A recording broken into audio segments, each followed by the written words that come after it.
Tere! Selles videos tahaksin rääkida sellisel teemal, nagu seda on süü ja häbitunne. Tegelikult need on siis nagu kaks erinevat, ma ei usu, nagu erinevat emotsiooni, sihukest tunnet, mis nagu ühtepidi põimuvad ka läbi omavahel, mm, ja see on nagu selline emotsioon siis, mis on sihukene raske ja nagu ebameeldiv ja seda ei oskagi vahest nagu tõlgendada või seletada endale, kuidas või kust kohast see nagu tuleb. Sa lihtsalt siis koged seda enda sees, enda emotsionaalses kehas. Ja see süütunne ja häbitunne, need saavad nagu põhimõtteliselt siis eksisteerida sellisel juhul ja sa saad neid nagu kogeda siis, kui sa oled nagu langenud eraldatusesse, oled selle eraldatuse illusiooni nagu omaks võtnud ja kus sul ei ole nagu siis tagasisidet oma kõrgema olemusega, seda kontakti enda südames. Ja siis, kui sa oled selles eraldatuses, on siis võimalik sind panna tundma seda emotsiooni sellisel moel, kui sa nagu siis teed midagi, mis siis justkui sinu enda sisemisel mingisugusel arusaamisel või enda hinnangul sa teed midagi, mille eest sa peaksid justkui siis häbi tundma või tundma süüd mingi tehtud teo eest, mis ei vasta siis nagu põhimõtteliselt kas siis sinu enda mingisugustele normidele ja siis ühiskonna normidele, mis ei ole nagu teha siis normaalne. Ja see on nagu selline huvitav süsteem, et põhimõtteliselt siin nagu selles ühes videos sellest lühidalt rääkida, jah, ei tule väga välja, et see koosneb nagu erinevatest nagu aspektidest ja see on sihuke küllaltki sügav teema, ja võib-olla hiljem kunagi teen selle kohta veel mõningaid videoid või siis räägin selle teema kohta eraldi veel põhjalikumalt, aga vaatame, kuidas sellega siitmaalt läheb, et seletaksin selle nii lühidalt, kui see võimalik on ära, ja enda kogemus siis nende selfidega, sest neid on nagu mitmeid jällegi ja põhimõtteliselt siis eraldatus. Olemas siis jõud, tumedad jõud, langenud teadvus, maoteadvus või sihuke siis nii-öelda nagu eraldatud tume jõud, ütleme nii siis, kes tegelikult püüab sind isegi panna neid toiminguid tegema ja panna ennast mõtlema teatud moel. Et see nagu nii-öelda mao loogika seal taga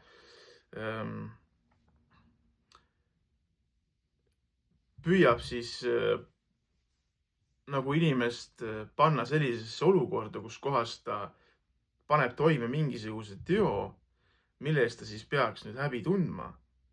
Et samamoodi nad nagu kasutavadki põhimõtteliselt siis samuti ka ego, inimese enda ego ja teisi inimesi selleks, et siis selliseid olukordasid luua üldse. Ja suure tõenäosusega, no põhimõtteliselt võib öelda seda, et see self, mis on seotud süütunde ja häbitundega on loodud jällegi kauges minevikus eelnevates kehastustes, kus täna võib-olla, kui sa koged seda süütunnet näiteks, eks ju, siis sa ei oska seda enda jaoks põhjendada. Sa lihtsalt näed, et sa oled teinud midagi. Ja sa lihtsalt tunned seda tunnet. Näiteks häbitunde puhul, eks ju. Samuti. Et kui vaadata nüüd tagasi minu enda minevikku nüüd selles elus, võtta mingisugused sündmused lasteaias näiteks, eks ju. Et mina kui väike poiss, väike laps, eks ju, mis iganes ma seal tegin, mulle näiteks ütleb siis kasvataja või keegi vanematest inimestest, et ma tegin midagi, mis on vale ja ma peaksin nüüd selle eest tundma häbi. Et kui meil näiteks pannakse nurka või pandi nurka, eks ju, ja teised lapsed seal näiteks häbi, et siis emotsioon justkui nagu siis tekkis minu sees, tuli üles, et issand, ma olen nagu teinud midagi, millest sa peaks häbi tundma. Ja või seal mingisugused olukorrad, kus sa seal tegid midagi või ja läksid kaklema seal kellegiga või ma ei tea. No ühesõnaga tegid mis iganes mingi toimingu, eks ju. Ja siis sulle öeldakse, et sa pead tundma süüd selle pärast, et sa oled süüdi. Sina tegid nüüd selle nii-öelda olukorra selliseks ja see on sinu süü. Ja siis see tunne lihtsalt tuli üles nagu minu enda sees ja ma ei oskanud seda nagu siis muidugi seletada. See oli lihtsalt selline raske emotsioon, mis nagu viis mind lihtsalt nagu madalale ja pani mind nagu ennast ka mõtlema enda kohta erinevaid negatiivseid asju nii-öelda, et ma olen täiesti nii-öelda mõttetu või saamatu, issand küll, kuidas ma sain seda teha, eks ju. Ja siis põhimõtteliselt see nagu lihtsalt läbi minu elu kogedes erinevaid olukordasid, ma nagu tundsin seda häbitunnet siis mingisuguste tehtud olukordade eest, toime pandud mingite tegude eest ja lihtsalt ei oskandki nagu siis seda emotsiooni võib-olla nii väga põhjalikult välja tuua või kirjeldada seda enda jaoks mõista. Lihtsalt kogesin ja oli kõik häbi, tegin seda, issand, ma olen nüüd häbi selle pärast. Süütunne täpselt samamoodi. Suurema nii-öelda rohkemate olukordade juures oli see niimoodi, et mul oli endal mingisugune uskumus mingisuguste asjade kohta, eks ju. No näiteks, et ma ei tee seda, sellepärast, et see on nagu vale või see ei käi nagu minu kohta. Ja siis see nagu nii-öelda maa loogika või see langenud teadvus, minu enda nii-öelda katkine psüühika, lubas mul nagu mingisugustes olukordades, kui kas ma siis kaotasin mingisuguses mõttes kontrolli enda psüühiku üle, midagi öelda kellelegi näiteks, eks ju. Et või siis, kui ma tarbisin kunagi alkoholi, ma võisin nagu teha midagi, kui ma siis seda olukorda kainepeaga vaatasin, ma tundsin nagu süütunnet, eks ju. Ja mul oli häbi tehtud toimingute eest. Ja see ongi nagu see, et ühtepidi ma ise luban sellel juhtuda, kasutades kas alkoholi või siis lubades ennast, enda psüühikat nii-öelda siis mõjutada teiste inimeste poolt või mingisuguste ainete poolt ja viia ennast siis teatud seisundisse, kus ma siis teen mingisuguse toimingu, panen toime midagi, eks ju. Ja siis pärast, kui ma seda vaatan selge peaga, nii-öelda kui ma olen maha rahunenud näiteks, ma saan aru, et ma olen teinud midagi, mille pärast ma tunnen häbi. Ja ma olen süüdi selles, eks ju. Ühtepidi süütunne on nagu see, mis võib-olla paneb sind ka vaatama seda olukorda ja sa saad nagu aru, et et see on nagu, see ei ole okei, vaata, mis ma tegin. Aga ainult siis, kui sa nagu kasvad sellest kõrgemale ja näed sellest läbi, et ja ma tegin selle toimingu, vaatad läbi, miks sa selle tegid või miks ma selle tegin. Ja siis tänu sellele sa nagu ei lase ennast enam tõmmata nendesse olukordadesse, kus kohas sa võid midagi sarnast toime panna, sellepärast, et sa lased lihtsalt ennast eksitada või siis tõmmata mingisugusesse mängu, mis on lihtsalt, mis viibki nagu sellesse punkti, kus kohas sa teed midagi sellist. Et siis on see nagu süütunne mingil määral ka ühtepidi justkui annab nagu mingisuguse võimaluse näha midagi, millest peaks nagu vabanema. Aga ainult siis, kui sa nagu hakkad taastama seda kontakti enda sisemuses oma kõrgema olemusega, siis on nagu see, et sa võid seda süütunnet tunda mingisuguse tehtud teo eest, aga sa saad nagu aru ka sellest, et selle teo panid toime sa teatud seisundis. Et siis põhimõtteliselt nagu võttes omaks või minnes teatud seisundisse, pannes endale nagu siis selga selle kostüüm, selle selfie siis nii-öelda, ja siis tees seda, mis sa teed. Et kui sa nagu näed sellest läbi, et see on sellisel kujul nagu loodud ja tekitatud, siis sa saad nagu sellest selfist põhimõtteliselt siis vabaneda. Ja kui sa nagu hiljem seda vaatad juba tõustes kõrgemale enda teaduses, siis sa näed nagu, et see self või see mina, kes olid siis, kui sa toimingu toime panid, et seda nagu enam ei ole. Et seda ei ole võimalik nagu korrata lihtsalt sellepärast, et ei ole midagi, mis enam käivituks sinu sees või aktiveeriks seda selfie, sest seda selfie lihtsalt ei ole. Ja siis see toime pandud tegu sellepärast nagu ei peaks tundma süüd.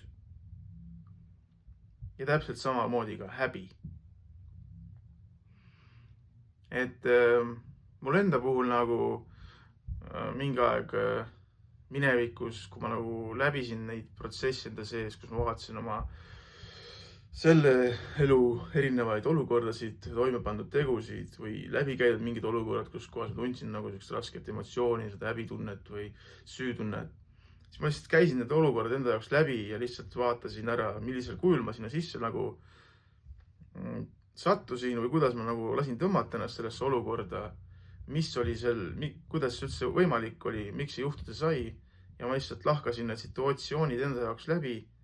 Kõik ma põhimõtteliselt, see oli nagu mingisugune praktika minu jaoks, kus ma lihtsalt käisin erinevad olukorrad läbi, vaatasin situatsiooni läbi ja lihtsalt põhimõtteliselt siis isegi läbisin selle nii-öelda andestamise ja lahtilaskmisprotsessi, kus ma andestasin ise endale selle eest, et ma üldse lasin ennast sellesse tõmmata. Ja samuti andestasin ka teisel inimesel, kas siis tehtud mulle mingisuguse nii-öelda valuliku toimingu eest või mis tundus mul siis tol hetkel valulik või ebameeldiv. Et ja nendest ma nagu siis põhimõtteliselt olukordadest vaatasin läbi, mõtestasin nad enda jaoks lahti, vaatasin, mis oli selle tegelik põhjustaja, miks ma üldse pidin kogema või sattusin sellisesse olukorda, siis ma lihtsalt nagu mõistsin enda jaoks, et seda, et see self, need erinevad selfid, minu enda ego nii-öelda, kes värvis minu nii-öelda maailmapilti, eks ju, kuidas ma nagu tajusin need erinevad olukordasid, lasin tõmmata ennast nendesse erinevatesse olukordadesse ja siis ma kogesin neid erinevaid tundeid ja emotsioone seal.